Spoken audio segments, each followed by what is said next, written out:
Starsky Wilson, pastor of St. John's United Church of Christ in St. Louis, President and CEO of Deaconess Foundation.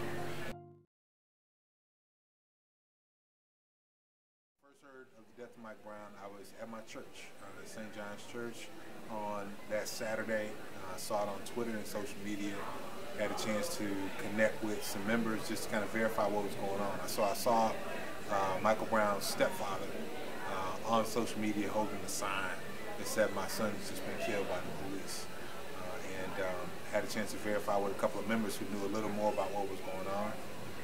And had to reframe and kind of recalibrate for what Sunday morning was going to look like, because there was already something major going on as far as how it was getting around and what it meant. It was a little different. Actually, my first reaction was one of responsibility. So that night, I stayed late at the church, rewrote my sermon, because the conversation was already about, care for African-American young men. So that was my first response, was to say, well, we got a lot of African-American young men here, and in as much as, we're oriented to go and do something about this, we got to be thoughtful about how we care for our young men here. So I rewrote my sermon. I went to my other office, and I picked up 25 copies of Cut Dead But Still Alive by Gregory Ellison. And I brought it with me to church the next morning, placed those copies on the altar, and asked all of our Sunday school teachers, everybody who worked with youth in the church, to take one of those books, read it, and do a reflection on it about what it meant for how we care for African-American young men who have needs in our community, because the work is really about caring for African-American young men between 18 and 24. And I knew Dr. Ellison just from other work. So my first response was, we got to do a better job taking care of the Mike Browns in our community. My second response, quite frankly, I thought was irresponsible at the time. So after worship, I get up, I preach. After worship, I was talking to one of my parishioners who's a community organizer, and I was leaving town that night on the 10th. And he asked me, well, what do you think? Do you think it's going to turn into anything? I said, part of me actually wishes that it would turn into this. Quite frankly, I said, part of me kind of wishes they had rioted last night, because that's the only way we get anything. And I got on a plane a couple hours after worship. By the time I touched down at my destination, one of my other members was calling me, telling me that there was rioting down on the streets in Ferguson or West Florissant. So the first one was, this kind of feeling of responsibility. The second feeling was a desire for people to actually act more and act out to call for something to happen. It actually did.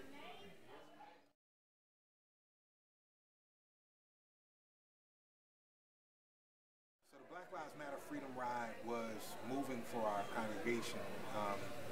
So we got notice, with about 24 hours notice, we got an email, a request to our church and another church, Episcopal congregation, to see if we would host, one of these two churches would host the ride, which was happening that weekend.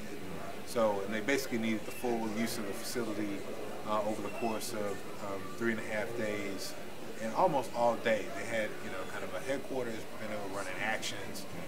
They were doing reflection sessions, healing tables, and it was on the strength of a member that we knew, actually someone who wasn't even a member of the church, but she was regularly attending, asked us to do this, asked if we'd be open to it. We said yes after looking into it a little bit.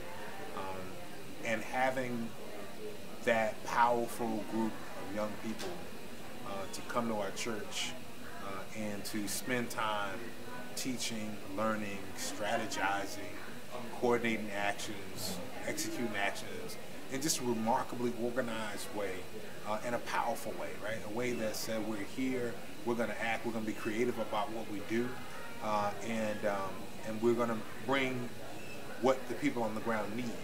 So they had already communicated to ask what people needed. They were working with the Organization for Black Struggle and others. And so they brought healers, educators, media specialists, writers, lawyers, and they came and they plugged in. So it's not just like they came, but they came and they knew what needs and what niches they were going to fill. And so that was powerful for our church to see, quite frankly. And it was important for us to be that space of hospitality. It helped us to reframe, think about why we actually have the space that we have. Because we have more space than we actually need, but we had just enough space for them. It made us think differently about what it meant to do Jesus and justice at the same time, especially because more than half the people who came really didn't do church. But we had to craft and find ways to offer Christ and offer that hospitality, and recognize that it wouldn't always be accepted. And it just caused us to be in a relationship in a different kind of way. And so we've been, since the Freedom Ride, we hosted again Black Lives Matter for a strategy session over the course of Ferguson in October. Folks came back again. Actually, they're coming back again next month. Some healers are coming from across the nation to set up some healing clinics again, and they're going to do that in the church. So it's become an ongoing kind of mutual relationship where we're able to connect and provide space, since we are a place that's near an epicenter, a major node in this network movement.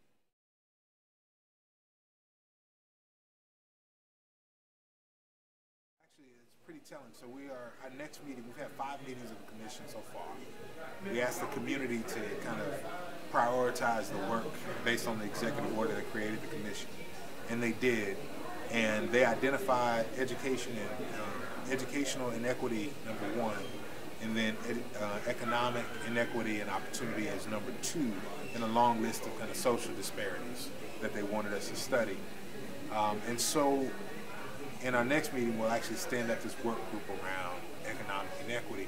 And we spent a little time with it because there's been a lot of responses from philanthropy and from the corporate sector around economic development that's built on small businesses in the Ferguson footprint, taking the geographic approach, not really looking at the metropolitan area and looking at the social disparities in economics.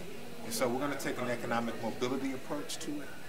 We actually have a scholar from the Federal Reserve Bank who's going to come in and frame some of the key indicators of economic mobility across race, and also lay out some of the disparities for us, and be thoughtful about some of the investments that we can propose from a policy standpoint to advance individual economic mobility for communities that pays attention to intersections of housing, transportation, and healthcare when we talk about economic uplift. So it'll be a different way and approach to the work, because when we think about economic mobility, we're also talking about things like early childhood care, universal early childhood, which advances economic development and empowerment long term for communities, and we're talking about the importance of place and space.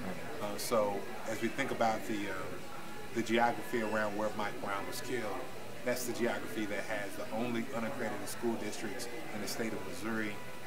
It needs community development, and it lacks access to cheap public transportation.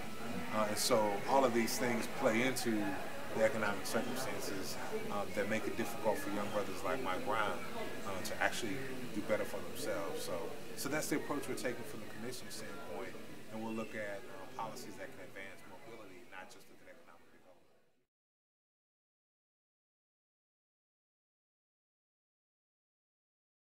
So Deaconess Foundation is a health conversion foundation related to the United Church of Christ. And so its roots are in the church-based healthcare movement, but in 1998, the hospital system sold, and the proceeds of the sale created the foundation. Our focus is on child well-being in the St. Louis metropolitan area. So we're drawn to the work with Mike Brown, quite frankly, because we take a community capacity building approach, looking at realigning civic infrastructure, advocacy, and community building as ways to advance child well-being. So when we see an 18-year-old shot in his own neighborhood by police, we see a public policy issue, we see an issue with children and young people, and we see an opportunity to kind of leverage funding from our sources and others. So our response to what's happening in St. Louis has been to make an emergency allocation. 10 days after the shooting, we made an emergency allocation of $100,000 to support youth organizing and community responses on the ground.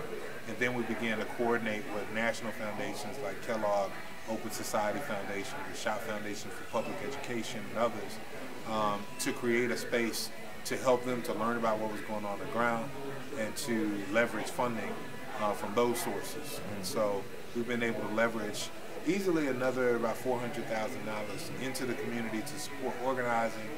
There are those who are interested and will soon support some of the commission's work, and people who are interested in juvenile justice reform as well, as they take a look at what's going on around our community. So the foundation is really focused on child well-being, but we've taken this public health approach, looking at public policy, and in this moment we're doing a lot of leveraging with collaborating foundations from across the country.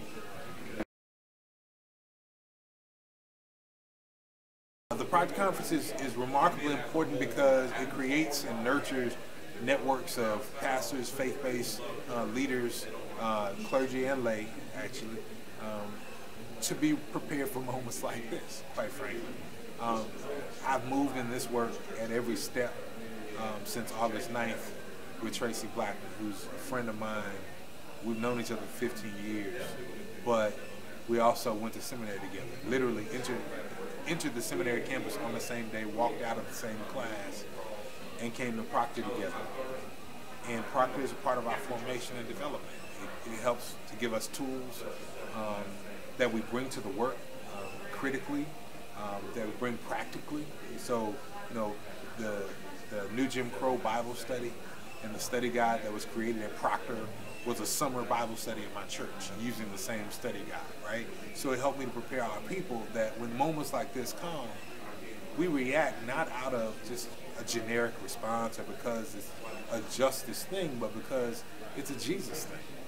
And Proctor helps to give us those practical tools and framework for that. And quite frankly, for me, it provides Sabbath space to be with colleagues, friends, and family, quite frankly, people who have become family, people who nurture me and pour into me, and giving me an opportunity to kind of network and support others. So it's not just a training ground, it really becomes